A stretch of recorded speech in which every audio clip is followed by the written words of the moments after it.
وبعد فوز منتخب الأرجنتين على منتخب كرواتيا في نصف النهائي، تأهل للنهائي من كأس العالم قطر 2022، وينتظر الفائز من مباراة الغد بين منتخب فرنسا ومنتخب المغرب. فيدخل منتخب الأرجنتين هذه المباراة ولا بديل عن الفوز وأخذ البطولة الأخيرة له مع ليونيل ميسي، وليكون أفضل لاعب في العالم وأفضل لاعب في البطولة كتسجيل أهداف وكصانع أهداف. مشاهدينا الكرام، وقبل معرفة الموعد والتوقيت والقنوات المجانية الناقلة للمباراة، ما تنسوش تتوقعوا نتيجة نهائي كأس العالم ومن الأقرب لملاقاة منتخب الأرجنتين في النهائي.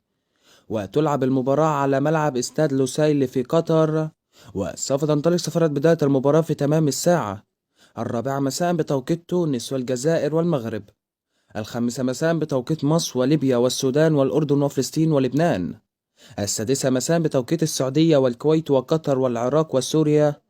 وتنقل المباراة عبر قناة بين سبورت القطرية ماكس وقنوات الكأس إكسترا، ومن الممكن عبر قنوات الكأس وبين سبورت المفتوحة. والمباراة هتكون يوم الأحد المقبل الموافق 18 ديسمبر 2022 18/12.